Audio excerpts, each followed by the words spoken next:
Hello students and friends, बहुत सारे लोगों के मन में ये प्रश्न आ सकता है या आता होगा कि आगे चल के ये कोरोना जो पैंडेमिक हुआ है पूरे वर्ल्ड में, इसका मेडिकल प्रोफेशन पर क्या इम्पैक्ट पड़ेगा और अभी इम्पैक्ट क्या पड़ रहा है यदि आप इसको एक करियर के रूप में लेना चाहते हैं। मेडिकल प्रोफेशन की जब मैं बात करता हूँ तो overall MBBS, MD, DM, MCH, साथ में अदर पैरामेडिकल या नर्सिंग, BMS, डेंटिस्ट्री, इनको भी हम साथ में इंक्लूड करके चलते हैं।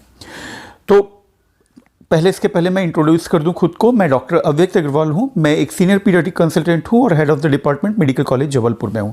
तो जो भी मैं बोलूँगा वह अभी जो मैं पैटर्न देख रहा हूं और जो ग्राउंड रियलिटी है हमारे प्रोफेशन में इर्द गिर्द, उसके आधार पर ये एनालिसिस होगा।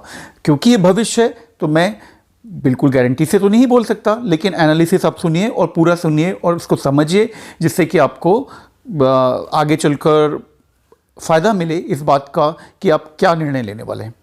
देखो, अभी जो देखने में आ रहा है वह हॉस्पिटल्स, क्लिनिक्स की जहाँ तक बात है, कोरोना के आने के बाद से जितने भी इलेक्टिव चीज़ें हैं, मतलब कोरोना से रिलेटेड या इन्फेक्शन से रिलेटेड या सीवियर इलनेसेस से रिलेटेड, जैसे कि ICU फैसिलिटीज़ को छोड़ दें तो पूरे भारत में हॉस्पिटल्स या तो अभी बंद थे कुछ समय, ठीक है, क्लिनिक्स बंद थे, और जब शुरू भी हुए तो उसमें पेशेंट्स बहुत कम है। तो राइट नाउ जो है वह तो काफ़ी रिसेशन है मेडिकल इंडस्ट्री में।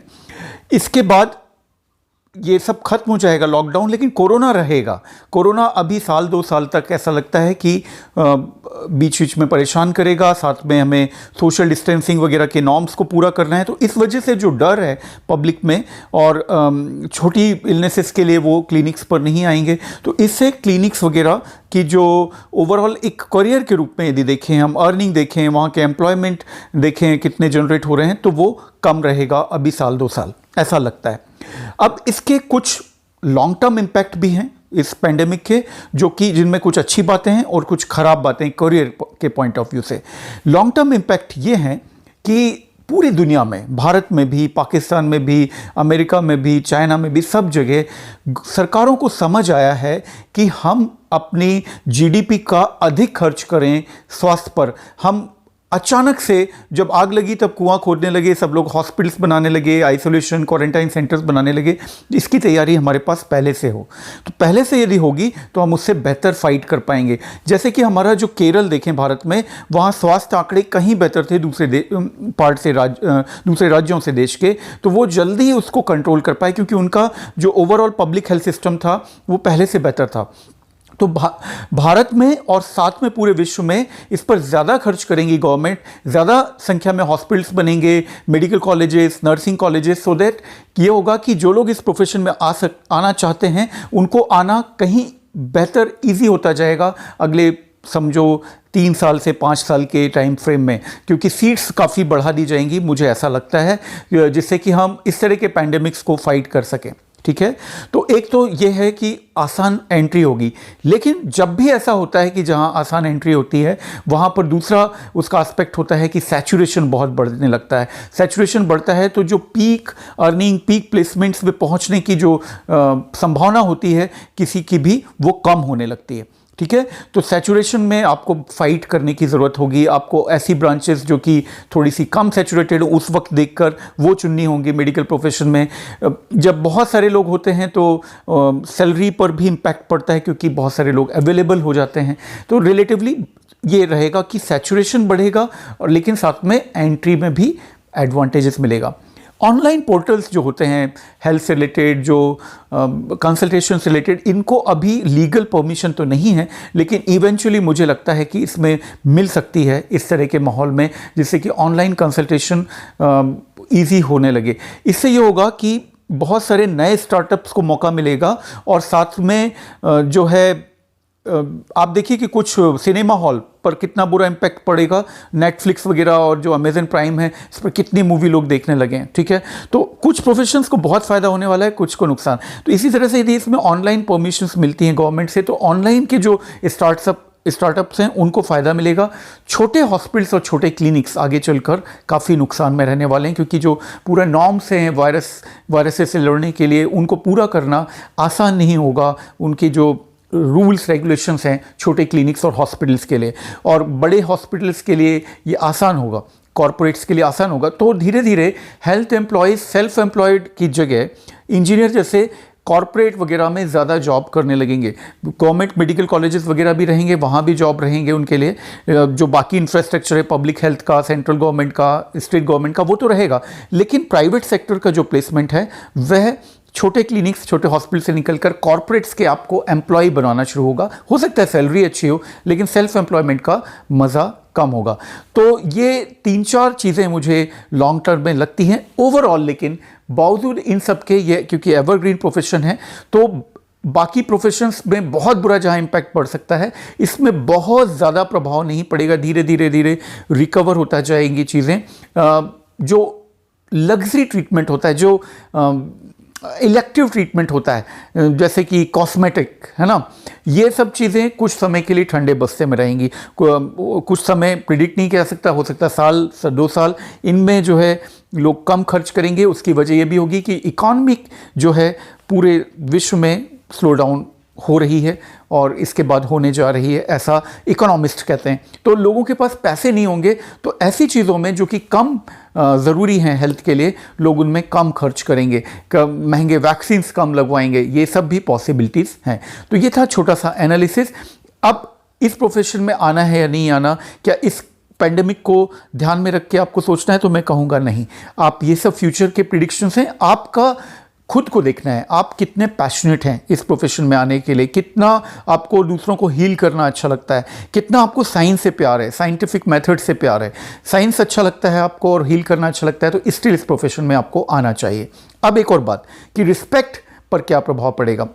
अभी देखने में आ रहा है कि प्रधानमंत्री से लेकर मीडिया से लेकर सभी लोग, फिल्म स्टार से लेकर सभी लोग जो हैं डॉक्टर्स को, हेल्थ पर्सनल्स को काफ़ी रिस्पेक्ट दे रहे हैं। कोरोना वायरस बोलकर उनके लिए तालियां बजाई जा रही हैं, कहीं फूल बरसाए जा रहे हैं। तो क्या रिस्पेक्ट एकदम से बढ़ जाएगी हेल्थ प्रोफेशनल्स के लिए? तो मैं ये बता दूं आपको कि ऐसा कुछ भी नहीं होने वाला है। ये ट्रांजिट फिनोमिना है। जैसा पहले चल रहा था, पहले से लोग रिस्पेक्ट करते थे, वैसा रहेगी। लेकिन साथ ही साथ में कुछ वायलेंट लोग या 10,000 में 2 लोग, 1 लोग जो हैं वो हेल्थ पर्सनल्स पर जो अटैक करते हैं, वह आगे भी चालू रहेगा। और ये ऐसा होता है इंडिया में, पाकिस्तान, ये 2 ही कंट्रीज़ हैं जो पूरे वर्ल्ड में जहाँ पर हेल्थ पर्सनल्स और शिक्षकों पर लोग आक्रमण करते हैं। ठीक है, तो ये आगे भी रहेगा जब तक कि इसमें जो हेल्थ, जो हमारी सरकारें हैं वो स्ट्रिक्ट एक्शंस के कानून लॉन्ग टर्म के ना बनाएं। अभी के जो कानून हैं वो कोरोना के समय काल के लिए हैं, ठीक है, और प्राइवेट सेक्टर्स को भी बहुत इससे प्रोटेक्शन नहीं देते हैं। तो ऐसा पहले भी होता रहा है, आगे भी हो सकता है और होगा। ठीक है, लोग इसको समझते हैं, इसको जस्टिफाई करते हैं वायलेंस को कि अरे डॉक्टर ने लापरवाही की होगी, करप्ट होगा वगैरह वगैरह।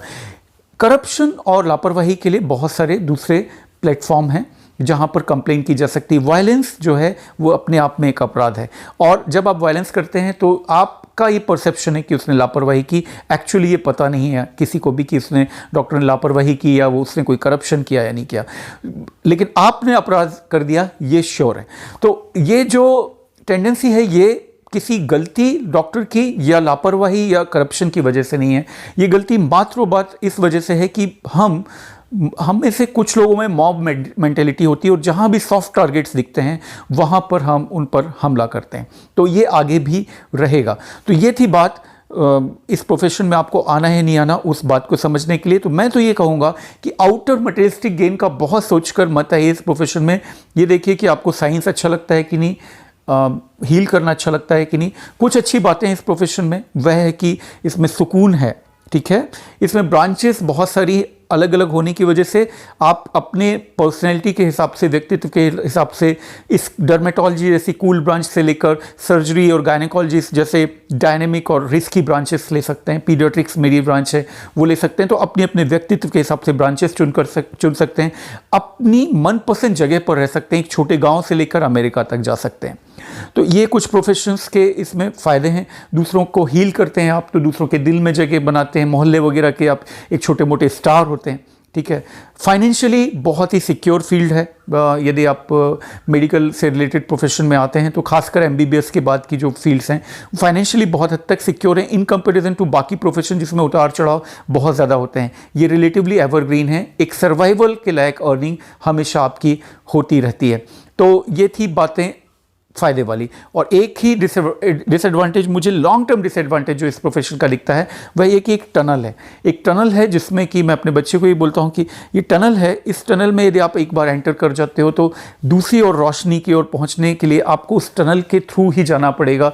आजू बाजू कुछ भी नहीं है, कोई दूसरा रास्ता नहीं है, ना ही पीछे मुड़ने का रास्ता है, सिर्फ आपको आगे आगे आगे बढ़ते जाना है, जो कि लंबी सी टनल है। जबकि बाकी प्रोफेशंस में यदि आपको कभी आप इंजीनियर हैं लेकिन आप फिल्म स्टार बनना चाहते हैं, आप में कुछ टैलेंट है एक्टिंग का या सिंगिंग का, still you can change your field. But medical field क्योंकि इतना ज़्यादा आपको ग्रिल कर चुकी होती है उस सुरंग में कि आप दूसरा कुछ और नहीं करना चाहते हो।